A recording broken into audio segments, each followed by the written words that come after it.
يا صباح الفل. قولوا كده ما شاء الله ولا حول ولا قوة إلا بالله. ربنا يبارك لعروستنا ويهنيها بحاجتها يا رب. الله أكبر الله أكبر، ما شاء الله ما شاء الله، تبارك الرحمن. ذوق عروستنا النهاردة في حتة تانية خالص.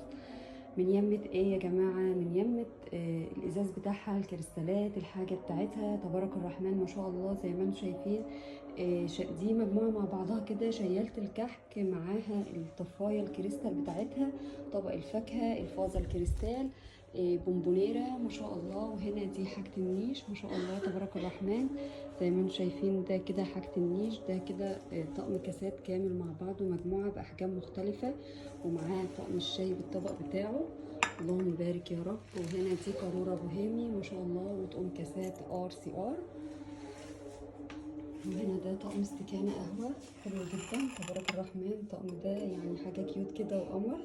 اللهم بارك يا رب ما شاء الله زي ما انتم شايفين، ومعاه السكرية بتاعته. هنا بقى ده طقم خشاف برضو شيك جدا كريستال، اللهم بارك.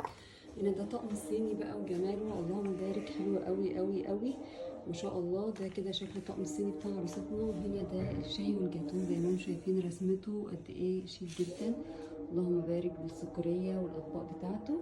دي كده كريستالات بتاعت عروستنا ما شاء الله تبارك الرحمن. هنا ده طقم الاركوبال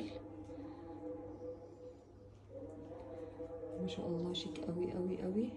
هنا ده كان طبق فاكهه تاني كريستال، هي كانت جايباه لوحده غير المجموعه اللي احنا شفناها مع بعضها. دي شنطه المعالق بتاعتها.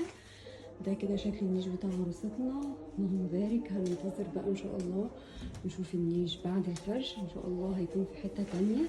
وده شكل البوفيه بتاعها وتقسيماته ما شاء الله، اللهم بارك ما شاء الله، حلوة قوي. ربنا يبارك لها ويسعدها ويهنيها يا رب. انتظروا بقى فيديو النيش بعد الفرش، هننتظر ان شاء الله نشوفه. عايزاكم كده قبل ما نقفل الفيديو تدعوا دعوة لعروستنا حلوة من قلبكم، ان ربنا يسعدها ويهنيها بحاجتها يا رب، اللهم امين.